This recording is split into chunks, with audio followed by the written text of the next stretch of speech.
Hello दोस्तों, आप सभी का स्वागत है ब्रेन वेन में। आज हम स्टार्ट करने वाले हैं केमिकल बॉन्डिंग। ठीक है, तो चलिए शुरू करते हैं। तो सबसे पहले हमारे पास जो क्वेश्चन आता है कि किसी केमिकल रिएक्शन में जो केमिकल बॉन्डिंग होती है वो एक्चुअली है क्या, किसी केमिकल रिएक्शन में क्या होता है।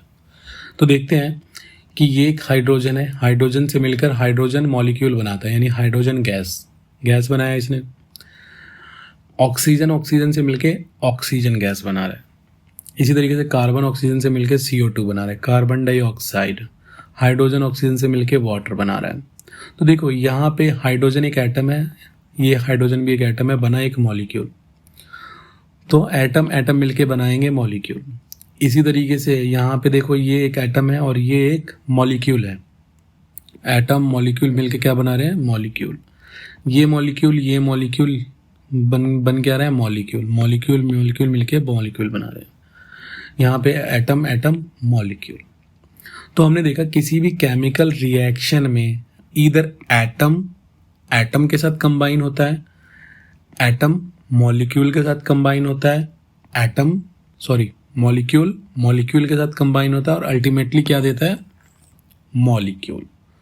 तो मॉलिक्यूल बनता है, एटम से मॉलिक्यूल बनता है।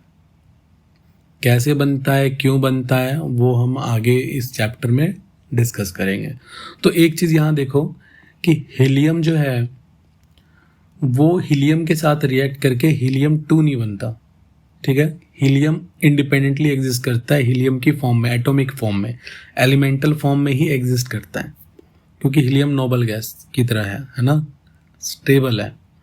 तो यहाँ से हमने क्या देखा, एटम और मॉलिक्यूल की डेफिनेशन देखो। मॉलिक्यूल हमेशा ही एग्जिस्ट कर रहा है, बट इस केस में यहाँ पे atom exist as a molecule नहीं कर रहा है, यानी यहाँ पे ये वाला एलिमेंट एज ए एटम ही एग्जिस्ट कर रहा है, जबकि बाकी केसों में एटम की तरह एग्जिस्ट नहीं कर रहा था।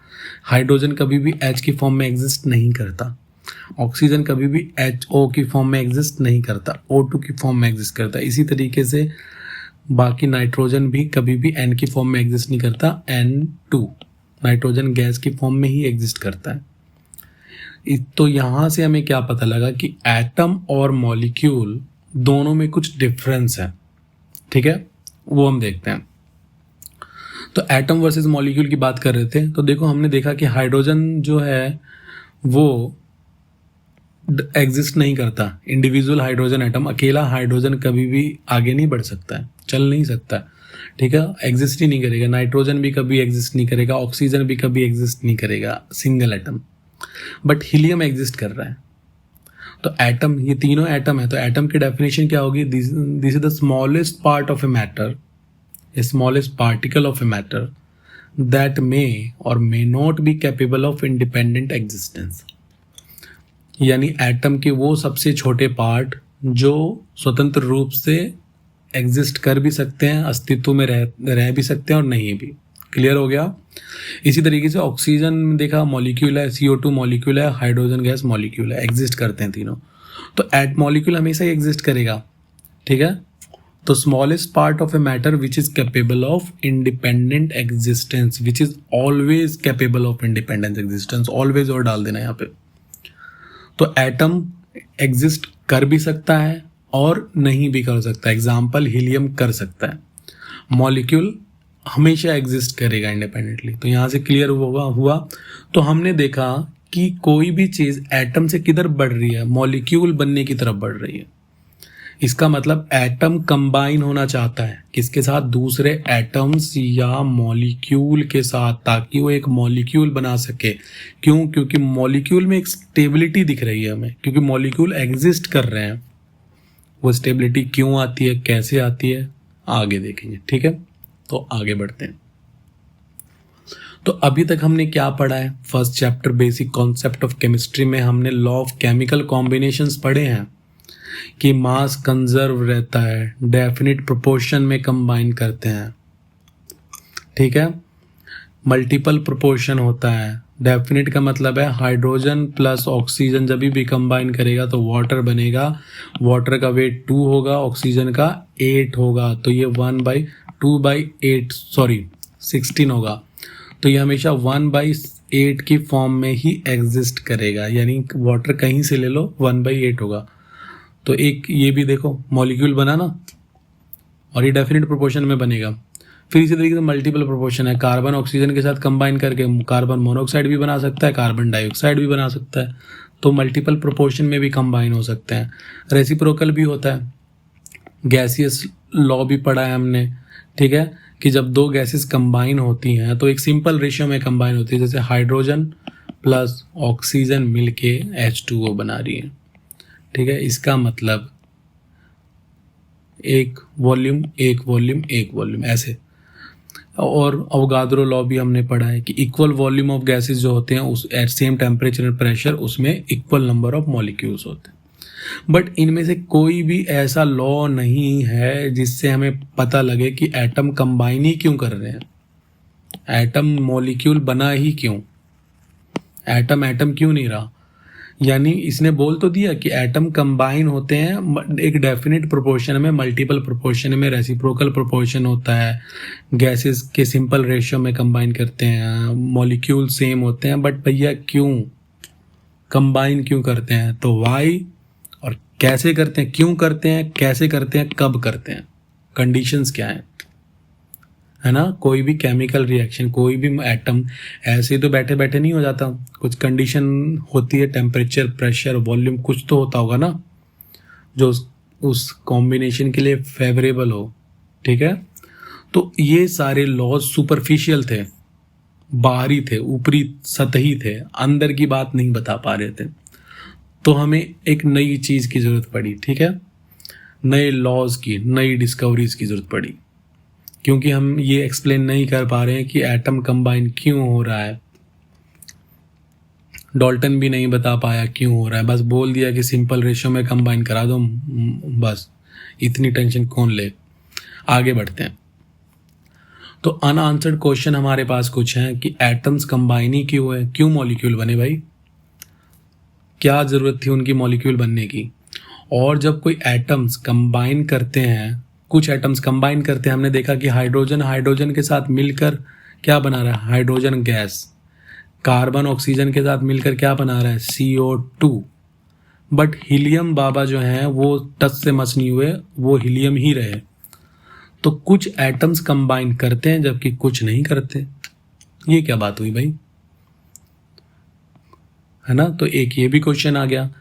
दूसरा, यार इन मॉलिक्यूल का शेप क्या होगा, क्योंकि देखो एक में हमने देखा कि सिर्फ 2 एटम है, फिर इसमें देखा कि 5 एटम है, फिर एक में देखा कि इसमें 3 एटम है, इसी तरीके से H2SO4 देखा हमने, इसमें तो यार बहुत सारे एटम है। तो इनका एक्चुअली शेप क्या होगा, है ना। तो कुछ क्वेश्चंस आंसर्ड थे, हमें पता लग गए थे कैसे कंबाइन करते हैं, बट ये अंदर की बात तो ऊपर वाला ही जानता है ना।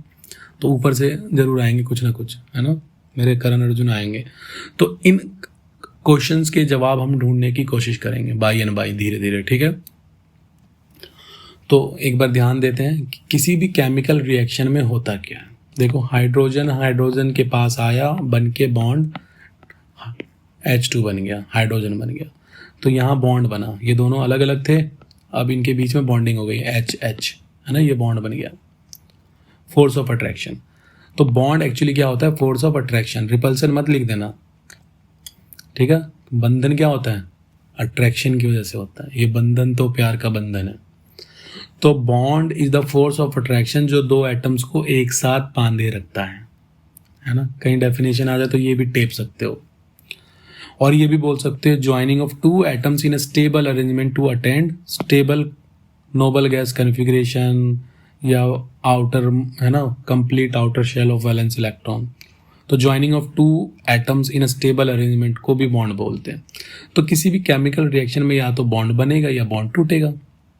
यहाँ पे फिलहाल तो बॉन्ड बन रहा है ना। CO2 मीथेन है, इसको बर्न कर दोगे, बर्न कर दो, आग लगा दो मीथेन को, कुछ बॉन्ड टूटे, कुछ नए बॉन्ड बने, है ना। CO2 ये देखो कार्बन ऑक्सीजन के साथ चला गया, हाइड्रोजन के साथ बॉन्ड तोड़ दिया इसने। तो किसी भी केमिकल रिएक्शन में बॉन्ड बनता है, बॉन्ड टूटता है, ठीक है। तो bonding is the force of attraction which holds atom together in a chemical species. तो ज्वाइनिंग, तो एटम क्यों ज्वाइन करते हैं, है ना। तो हमारी बेसिक जो अंडरस्टैंडिंग हुई कि एटम्स को कंबाइन होने की ज़रूरत क्यों पड़ी, क्यों कंपाउंड बना एलिमेंट से, क्यों मॉलिक्यूल बना, वो इसलिए बना कि एटम जो होते हैं वो स्टेबल होना चाहते हैं, स्टेबल अरेंजमेंट में। और वो कैसे हो सकता है कि या तो उनका आउटर शेल जो हो वो कंप्लीट हो जाए, 2 इलेक्ट्रॉन हो 8 इलेक्ट्रॉन हो, है ना, कोई टेंशन नहीं है, या नोबल गैस जैसा कन्फिग्रेशन आ जाए। नोबल गैस में भी तो ये होता है 2 और 8, हीलियम में 2 होता है और बाकियों में 8 इलेक्ट्रॉन होते हैं, यानी टू अटेंड स्टेबल कन्फिग्रेशन, ये दोनों से, ठीक है। तो यानी 2 एटम ज्वाइन क्यों करते हैं, ताकि वो स्टेबल अरेंजमेंट में आ सके।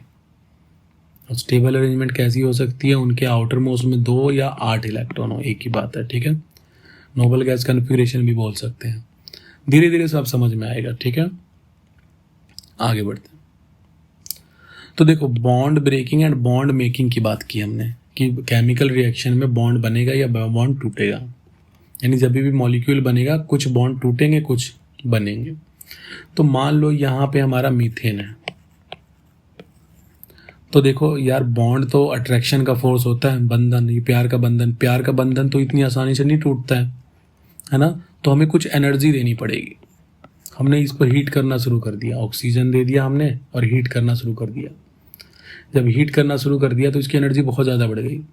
इतनी एनर्जी बढ़ गई कि ये मॉलिक्यूल एटम्स जो हैं, मॉलिक्यूल जो है वो एटम्स में डिसोसिएट हो गया। अब ये रीअरेंज होंगे।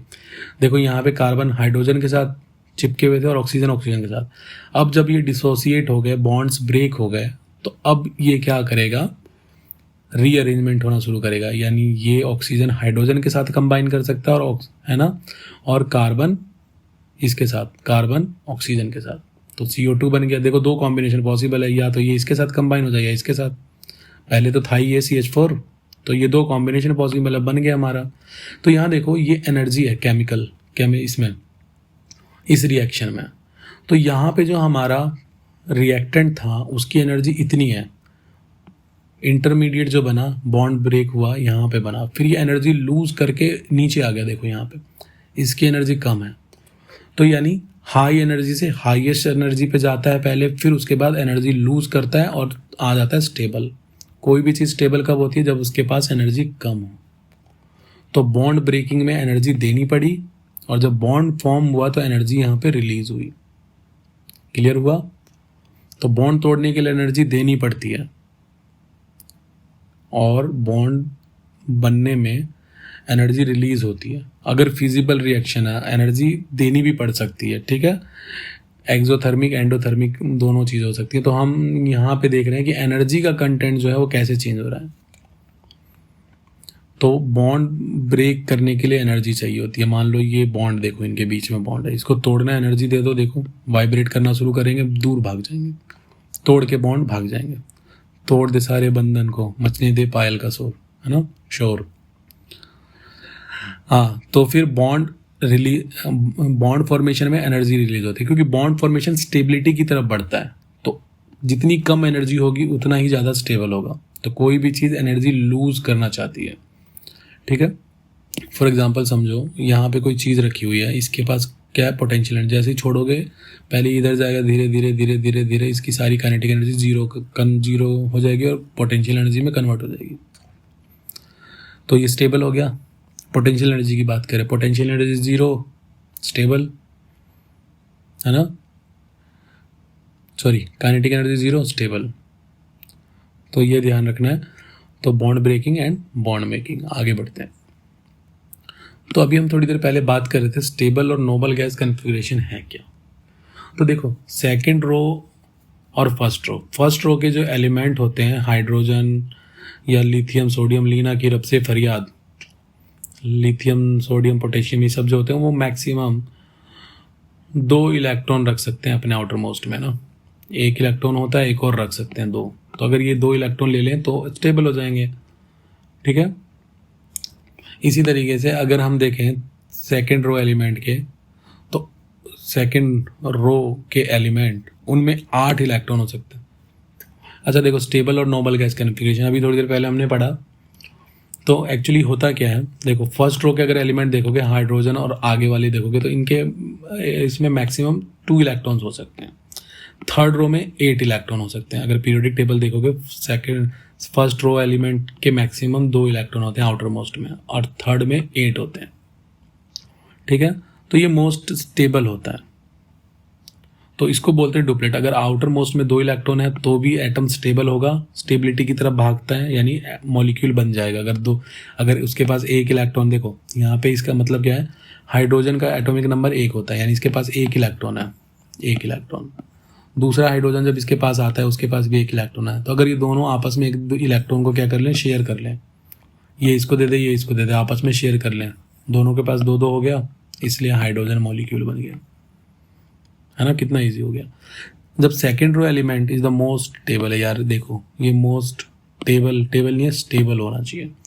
तो जब second row element most stable होता है 8 इलेक्ट्रॉन के साथ, तो ऑक्टेट बोलते हैं, ये डुप्लेट हो गया। तो कोई भी एटम, कोई भी मॉलिक्यूल स्टेबल क्यों होता है, एटम क्यों कंबाइन करते हैं, डुप्लेट और ऑक्टेट को अचीव करने के लिए। या तो उनके आउटर मोस्ट शेल में 2 इलेक्ट्रॉन आ जाए या 8 इलेक्ट्रॉन आ जाए, 2 या 8।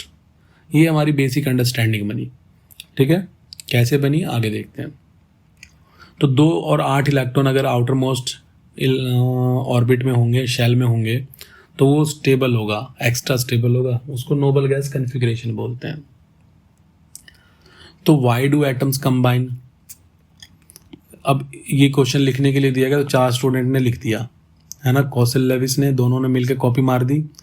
Valence shell electron pair repulsion theory आई, फिर वैलेंस बॉन्ड थ्योरी आई, मॉलिक्यूलर ऑर्बिटल थ्योरी आई। 1 by 1 लेंगे और देखो कितना मस्त कॉन्सेप्ट है। ठीक है, तो सबसे पहले हम स्टार्ट करते हैं कौशल लेविस। जो अभी हम नोबल गैस वाला पढ़ रहे हैं ना, अभी जो डिस्कस किया नोबल गैस कॉन्फ़िगरेशन का मतलब क्या, 2 या 8, वो इन्हीं भाई साहब की खोज है, नकलची बंदर। इसने बोला मैं 2 ले लेता हूँ, तू 8 ले ले, 2-8 की थ्योरी दे दी। ठीक है, आगे बढ़ते हैं। कौशल लेविस अप्रोच। देखो इन्होंने क्या किया, इन्होंने नोबल गैसेस की स्टडी की। एटॉमिक नंबर हीलियम का 2 होता है, इसका 10 होता है, 18, 36, 54, 86। जब इनकी स्टडी की इन्होंने, तो ये पाया, देखो इसका ग्रुप नंबर 8, 18, 18, 18, 18, 18। ठीक है, जब ये पाया तो ये देखा गया, ठीक है, कि इसके आउटर मोस्ट में 2 इलेक्ट्रॉन है, नियोन के आउटर मोस्ट में 8 इलेक्ट्रॉन है, आर्गन के 8। ठीक है, क्योंकि इसमें एटॉमिक नंबर 8, तो 18 को अरेंज करोगे 2, 8, 8, है ना, 2, 8, 10, 8, 18। 36 को ऐसे अरेंज करो, इसको ऐसे अरेंज करो, तो देखो सबके में 8, 8 है। इन्होंने तुक्का मारा कि यार अगर आउटर मोस्ट में 2 इलेक्ट्रॉन है ना या 8 है, तो भैया बात बन रही है, कुछ तो जुगाड़ बिठाना पड़ेगा, नहीं कुछ तो गड़बड़ है, कुछ तो है ना, दया पता करो। तो इन्होंने थ्योरी दी कि एटम्स जो होते हैं डिफरेंट एलिमेंट्स के, वो एक दूसरे के साथ कंबाइन करते हैं ताकि उनका ऑक्टेट या डुप्लेट कंप्लीट हो सके और वो नोबल गैस कॉन्फ़िगरेशन को अटेन कर सकें। क्लियर है, तो यहाँ से आया ऑक्टेट रूल। लेविस कौशल लेविस, इन्होंने ये theory the, atoms of different elements combined with each other in order to complete their respective octet or duplet to attain stable nearest noble gas configuration। तो सबसे पहली अंडरस्टैंडिंग जो हमारी हुई कि atoms क्यों कंबाइन करते हैं, एटम्स इसलिए कंबाइन करके मॉलिक्यूल बनाते हैं ताकि वो स्टेबिलिटी पा सकें, स्टेबल हो सकें, ताकि उनके इलेक्ट्रॉन, और क्यों स्टेबल होते हैं, ताकि उनके आउटर मोस्ट शेल में 2 या 8 इलेक्ट्रॉन हो जाए। तो हर एटम चाहता है इनके हिसाब से कि मेरे पास 2 या 8 इलेक्ट्रॉन हो जाए। ठीक है, इसलिए एटम कंबाइन करते हैं ताकि वो अपना ऑक्टेट कंप्लीट कर सके, डुप्लेट कंप्लीट कर सके। तो ये हमारी फर्स्ट अंडरस्टैंडिंग थी कि मॉलिक्यूल बनता क्यों है, एटम्स क्यों कंबाइन करता है। समझ में आ रहा है। देखो अभी तक हम जितना भी पढ़ रहे हैं वो सब इलेक्ट्रॉन के बारे में, इलेक्ट्रॉन से ही बॉन्डिंग बनती है, प्रोटॉन तो शेयर नहीं होते ना, या प्रोटॉन तो ट्रांसफर नहीं होते हैं। तो चलो आगे बढ़ते हैं। तो कौशल लेविस बेसिक अप्रोच क्या था कि देखो लेविस और कौशल ने मिलकर एक डायग्राम बनाया। कौशल ने बोला भैया एटम ऐसा होता है, ठीक है, ये उसका आउटर मोस्ट शेल है और ये इनर है और ये न्यूक्लियस है, इन दोनों को मिला दो तो ये न्यूक्लियस और इनर इलेक्ट्रॉन इनर इलेक्ट्रॉन को मिलाकर बोलते हैं कर्नल। कर्नल साहब वाला नहीं, ये कर्नल अलग है, ठीक है। और ये बाकी जो है ना बाहर वाला, ये हमारा वैलेंस इलेक्ट्रॉन है। लेविस ने बोला यार इसको है ना क्यूब में फिट कर सकते हैं, देख इसके 8 इलेक्ट्रॉन है बाहर, यहाँ क्यूब में भी 8 कॉर्नर होते हैं। तो अगर न्यूक्लियस को मैं इस क्यूब का सेंटर मान लूँ, है ना, कर्नल मान लेते हैं इसको, न्यूक्लियस को यहाँ पर मैं सेंटर मान लूँ, तो आउटर मोस्ट इलेक्ट्रॉन को मैं इस क्यूब के कॉर्नर्स पे रख सकता हूँ, ठीक है। तो कॉसल लेविस ने क्या किया, assume the atom as a positively charged kernel, nucleus plus inner electron. इन्होंने कहा कि एटम जो होता है ना वो पॉजिटिवली चार्ज्ड कर्नल यानी nucleus plus inner atom, inner electron से मिलकर बना होता है, और आउटर शेल इलेक्ट्रॉन जो कितने हो सकते हैं, 8, मैक्सिमम 8 इलेक्ट्रॉन हो सकते हैं। फिर इन्होंने अज्यूम किया कि ये 8 इलेक्ट्रॉन होंगे ना, 8, वो क्यूब के 8 कॉर्नर पे ऑक्यूपाई करेंगे। Occupy the corner of cube surrounding the kernel, kernel के चारों तरफ। तो ये जो कर्नल है ना भाई साहब, ये है, इसमें इनर और न्यूक्लियस दोनों कंबाइंड है। तो इस तरीके से अगर 8 फील्ड है तो ये हमारा स्टेबल हो जाएगा, ठीक है।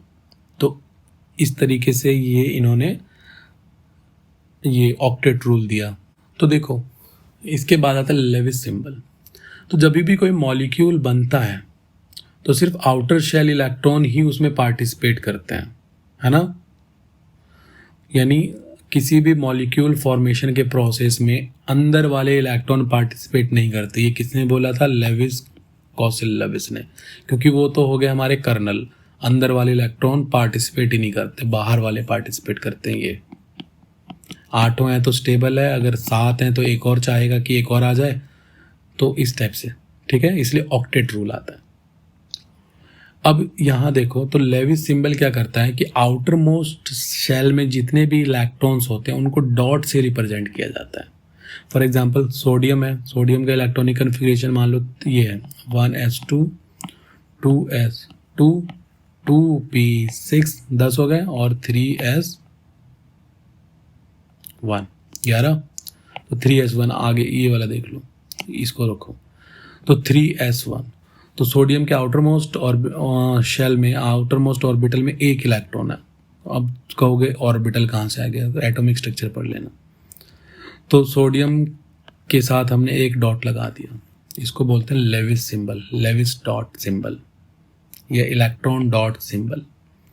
यानी डॉट जो होता है वो वैलेंस इलेक्ट्रॉन को रिप्रेजेंट करता है। इसी तरीके से मैग्नीशियम में 2 वैलेंस इलेक्ट्रॉन होंगे तो 2 डॉट लगा दो, एल्यूमिनियम में 3 लगा दो, सिलिकॉन में 4 लगा दो, ऐसे ही फॉस्फोरस में 5, सल्फर में कितने 6, क्लोरीन में 7, आर्गन में 8, नोबल गैस है ना 8 ही होंगे।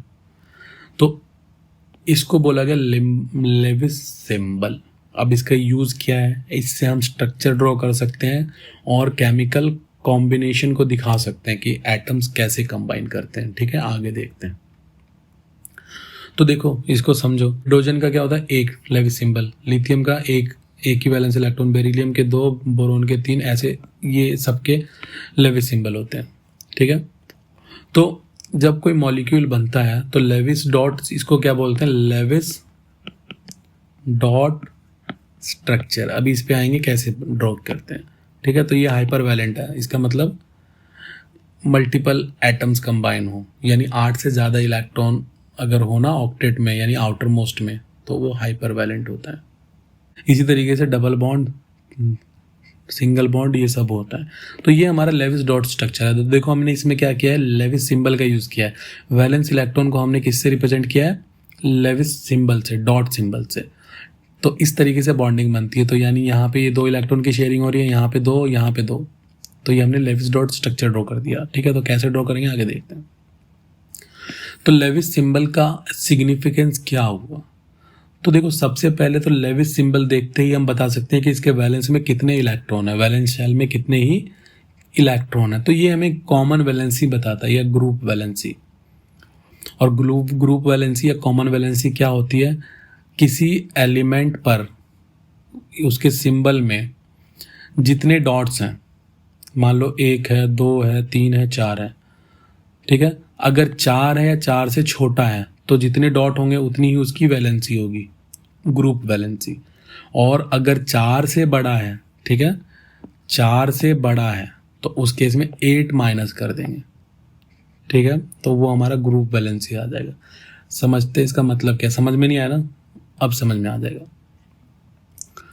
अब देखो ये हमारा पीरियोडिक टेबल है, थोड़ा तो पढ़ ही लिया होगा। अब हमें पता है फर्स्ट वाला जो है, यानी फर्स्ट ग्रुप का जो एलिमेंट है उसके आउटर मोस्ट में एक ही इलेक्ट्रॉन हो सकता है ना। जैसे हाइड्रोजन, लिथियम, लीना की रफ से फरियाद, लिथियम में एक ही होता है आउटर मोस्ट में। तो देखो एक है तो लिथियम को कैसे लिखेंगे? लिथियम एक डॉट बना दिया, तो डॉट हमने देखा 4 या 4 से कम है, तो यही इसकी वैलेंसी होगी, ग्रुप वैलेंसी। इसका मतलब हम बता सकते हैं कि ग्रुप कौन सा है ये, फर्स्ट ग्रुप।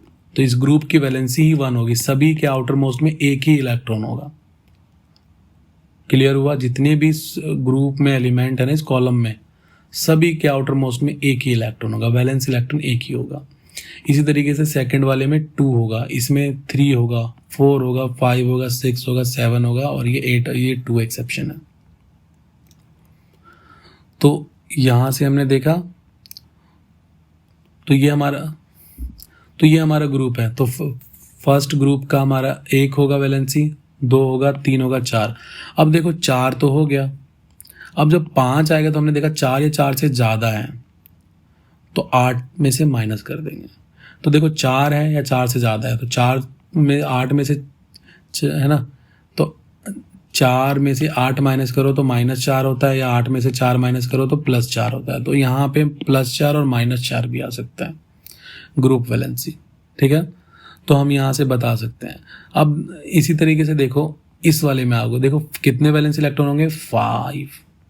तो 8, देखो 4 से ज़्यादा है तो 8 में से 5 माइनस कर दो, कितना आ गया? ये सिंपली देखो 5 में से 8 माइनस करो, है ना, तो कितना आ गया? -3। इसी तरीके से -2, -1 और इसकी ग्रुप वैलेंसी 0। तो ग्रुप वैलेंसी समझ में आई कि पीरियोडिक टेबल में एक पार्टिकुलर ग्रुप, एक ही ग्रुप के सभी एलिमेंट की वैलेंसी कॉमन होती है, कॉमन वैलेंसी या ग्रुप वैलेंसी। यानी इस पूरे ग्रुप की वैलेंसी से कॉमन होगी, सेम होगी, इस ग्रुप की वैलेंसी सेम होगी, कॉमन होगी। That's why it is called as common valency. तो लेविस सिंबल से हम कॉमन वैलेंसी कैलकुलेट कर सकते हैं। अगर डॉट 4 या 4 से कम है तो उतनी ही वैलेंसी होगी, 4 से ज़्यादा है तो 8 से माइनस कर दो, ठीक है, वैलेंसी आ जाएगी। आगे बढ़े तो हम बात कर रहे थे कि एटम कंबाइन क्यों होता है, तो बॉन्ड कितने तरीके से बन सकता है। पहला है कंप्लीट ट्रांसफर ऑफ इलेक्ट्रॉन्स, इसको बोलते हैं आयनिक बॉन्ड या electrovalent. By sharing of electrons, sodium के पास 1 इलेक्ट्रॉन है आउटर मोस्ट ऑर्बिट शेल में। इसी तरीके से क्लोरीन के पास 7 है आउटर मोस्ट में। अगर इसको एक ये मिल जाए तो इसकी तो बल्ले बल्ले हो जाएगी, तो यहाँ पे ट्रांसफर हो जाएगा। ये सोडियम अपने इलेक्ट्रॉन एक इसको दे देगा, इसके पास कितने हो गए? 8, ठीक है, और इसके पास भी कितने हो गए? 8, 2, 8, 1 था ना, तो 1 इलेक्ट्रॉन इसने दे दिया इसको, तो इसकी बल्ले बल्ले हो गई। तो इसके पास भी 8 हो गए, इसके पास भी 8, हम साथ साथ हैं, 8 8 हैं। तो यहाँ पर बॉन्ड बन गया, आयनिक बॉन्ड।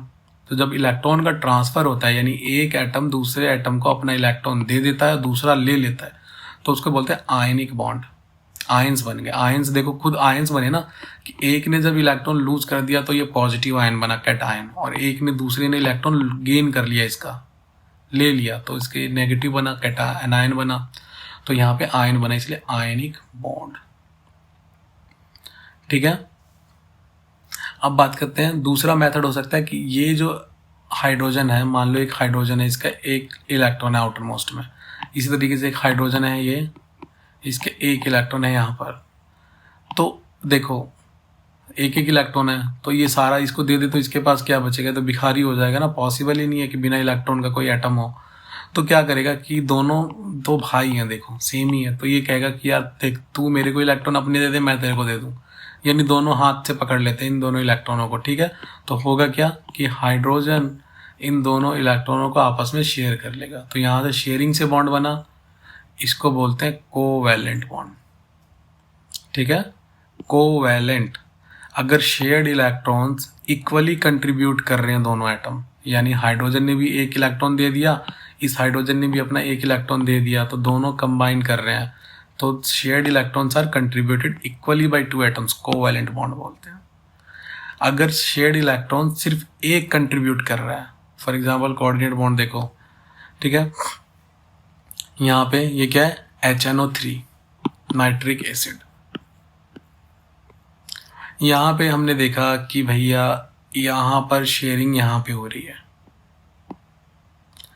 ठीक है। ये अपने दोनों नाइट्रोजन जो है अपने दोनों इलेक्ट्रॉन, नाइट्रोजन इलेक्ट्रॉन दे रहा है बट शेयर क्या कर रहे हैं ये, तो इसको बोलते हैं कोऑर्डिनेट, क्योंकि दूसरे से कोऑर्डिनेट किया हुआ है कि यार देख मैं गरीब हूँ, ठीक है, तू मेरे को दे दे, या तू गरीब है मेरे ले ले, ठीक है, टेंशन मत ले, तुझे देने की जरूरत नहीं है।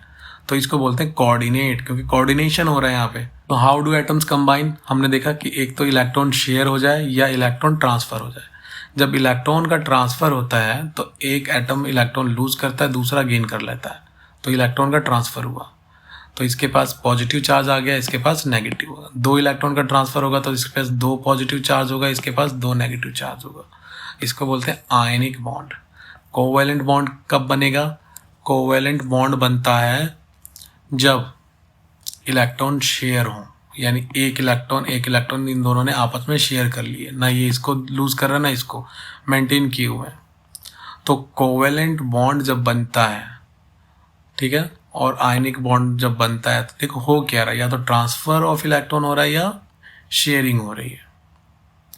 तो कोवैलेंट बॉन्ड दो तरह के होते हैं, जैसे पोलर और नॉन पोलर। अगर इलेक्ट्रोनेगेटिविटी डिफरेंस जो है ना 0.5 से कम है, नॉन पोलर, अगर ज़्यादा है तो पोलर। आयनिक बॉन्ड में हमेशा बहुत ज़्यादा इलेक्ट्रोनेगेटिविटी डिफरेंस होगा, क्योंकि एक कैटायन होगा, एक एनायन होगा, ठीक है।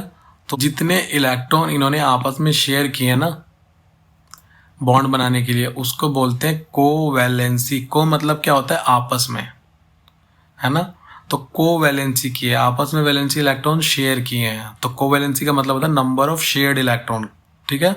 और यहाँ पे हमने देखा कि इलेक्ट्रॉन ट्रांसफर हुए, तो कितने यूनिट चार्ज आया ट्रांसफर की वजह से, यानी कितने इलेक्ट्रॉन ट्रांसफर हुए या कितना चार्ज डेवलप हुआ ट्रांसफर की वजह से, उसको बोलते हैं इलेक्ट्रोवैलेंसी। याद रहेगा, ठीक है। तो covalency number of shared electron, और ये number of unit charge on the ion, या number of transferred electron. Clear है? अब देखो आयनिक और कोवैलेंट बॉन्ड में डिफरेंस क्या है। ये सोडियम एटम है, ये हमारा क्लोरीन एटम है। सोडियम का इलेक्ट्रॉनिक कन्फिगरेशन होता है 281, 11 एटॉमिक नंबर होता है 11, तो इसका इलेक्ट्रॉनिक कन्फिगरेशन 281, यानी आउटर मोस्ट में एक इलेक्ट्रॉन है। क्लोरीन के आउटर मोस्ट में 7 होते हैं, 8 7 समथिंग ऐसे करके होता है, ठीक है। तो देखो इसको एक इलेक्ट्रॉन चाहिए, और इसको एक अगर मिल जाए या लूज कर दे, तो सोडियम तो हमारा मेटल है, लूज करेगा इलेक्ट्रॉन, है ना, इलेक्ट्रॉन पॉजिटिव है, और क्लोरीन हमारे इलेक्ट्रॉन नेगेटिव है, इलेक्ट्रॉन अट्रैक्ट करेगा। तो यहाँ पे सोडियम जो है अपना ये एक इलेक्ट्रॉन यहाँ छोड़ देगा, 2 8 7, तो अब इसके पास 2 8 8 हो गए, 8 इलेक्ट्रॉन हो गए। तो हुआ क्या, एक ऑर्बिट ये वाला खत्म हो गया, है ना, अब बचे इसके पास 2 ऑर्बिट, तो इसका साइज छोटा हो गया। अब इसने एक इलेक्ट्रॉन ले लिया, अब देखो तो इसने इलेक्ट्रॉन लूज किया तो ये बन गया कैटायन, इसने इलेक्ट्रॉन गेन किया तो एनायन, और ये दोनों बॉन्ड बना लेंगे। क्यों? क्योंकि अब ये पॉजिटिव चार्ज हो गया और ये नेगेटिव चार्ज, तो इनके बीच में इलेक्ट्रोस्टैटिक अट्रैक्शन होगा, तो ये बन गया सोडियम क्लोराइड, आयनिक बॉन्ड। अब देखो कोवैलेंट बॉन्ड मैंने क्या बताया, शेयरिंग होगी। हाइड्रोजन है, इसके पास एक इलेक्ट्रॉन होता है, इस हाइड्रोजन के पास भी एक होगा। अब ये दे तो सकते नहीं, क्योंकि देते हैं तो इसके पास 0 हो जाएगा, पॉसिबल ही नहीं है। तो क्या हुआ, इन्होंने कहा आपस में कोऑर्डिनेट कर लिया, आपस में समझौता कर लिया कि हम एक दूसरे के इलेक्ट्रॉन शेयर कर लेते हैं, शेयरिंग हो गई, बॉन्ड बन गया, तो ये बन गया कोवैलेंट। यहाँ पे सिंगल बना, अगर 2 इलेक्ट्रॉन और शेयर हो जाते तो यहाँ डबल बॉन्ड बन जाता, तो ये एक इलेक्ट्रॉन पेयर है। क्लियर हो गया? तो इसको बोलते हैं कोवैलेंट हाइड्रोजन। के केस में। तो देखो यहाँ पे देखा कि सोडियम जो है वो एस ब्लॉक का एलिमेंट है, क्लोरीन जो है वो पी ब्लॉक का एलिमेंट है। तो जब एस ब्लॉक और पी ब्लॉक के एलिमेंट कंबाइन होते हैं तो मोस्टली आयनिक बॉन्ड बनते हैं, क्योंकि एस ब्लॉक के एलिमेंट इलेक्ट्रोपॉजिटिव होते हैं, इलेक्ट्रॉन लूज करना चाहते हैं। मेटल की डेफिनेशन क्या होती है? Electron donor. और क्लोरीन जो होता है वो इलेक्ट्रॉन गेन करना चाहता है। तो यहाँ पे आयनिक। और ये देखो हाइड्रोजन एस ब्लॉक का है, ये भी एस ब्लॉक का है, बट हाइड्रोजन एक्सेप्शन है। ये एस ब्लॉक की प्रॉपर्टी भी शो करता है, पी ब्लॉक की प्रॉपर्टी शो करता है। जैसे जितने भी गैस है, ऑक्सीजन है, नाइट्रोजन है, ये सभी क्या है? पी ब्लॉक के। तो पी ब्लॉक का एलिमेंट पी के साथ ही रिएक्ट करेगा, ऑक्सीजन ऑक्सीजन, तो क्या बनेगा? कोवैलेंट। पी ब्लॉक का एलिमेंट पी ब्लॉक के साथ, ठीक है। तो अभी हमने देखा एनायन और कैटायन। तो देखो जब सोडियम से इलेक्ट्रॉन का लूज हो जाएगा, एक इलेक्ट्रॉन लूज करके क्लोरीन को दे देगा, तो ये कन्वर्ट हो गया पॉजिटिव आयन में, पॉजिटिव सोडियम आयन में, जिसको कैटायन बोलते हैं। और ये एक इलेक्ट्रॉन गेन करके नेगेटिव आयन बन जाएगा, नेगेटिव क्लोरीन आयन, अनायन बनेगा, ठीक है। तो इन्होंने कॉसिल और लेविस ने मिलकर आयनिक बॉन्ड को एक्सप्लेन किया। रीजन वही था, क्या? ऑक्टेट कंप्लीट करना। देखो कॉसिल लेविस ने मिलकर ऑक्टेट थ्योरी दी। क्या बोलता है? तो कोई भी एलिमेंट या एटम इसलिए कंबाइन करता है ताकि उसके आउटर मोस्ट शेल में 8 इलेक्ट्रॉन हो जाए या 2 हो जाए। तो यहाँ से लेविस ने बोला, देख ये एक वैलेंस इलेक्ट्रॉन, इसके पास 7, एक यहाँ चला गया तो इस पर आ गया पॉजिटिव चार्ज, इस एक चला गया एक्स्ट्रा तो इस पर नेगेटिव चार्ज, बन गया सोडियम क्लोराइड, ठीक है। 281 था, 287। जब दोनों कंबाइन हो गए तो देखो इलेक्ट्रॉनिक कन्फिगरेशन क्या हो गया? 28 288। दोनों के आउटर मोस्ट में क्या है? 8 इलेक्ट्रॉन। तो कॉसिल लेविस ने आयनिक बॉन्ड को अच्छे से एक्सप्लेन किया। ध्यान रखना, आयनिक बॉन्ड को अच्छे से एक्सप्लेन किया। तो कैल्शियम क्लोराइड कैसे बनेगा? सेम इसी तरीके से कैल्शियम क्लोराइड बनेगा।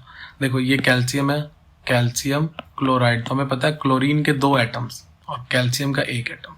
क्यों? देखो कैल्शियम का अगर लिखोगे 2882, आउटर मोस्ट में 2 इलेक्ट्रॉन है, क्लोरीन के 7 है, यानी इसको 1 चाहिए, इसको 1 चाहिए, तो दोनों के पास 8-8 हो जाएंगे, है ना, 8-8 हो जाएंगे।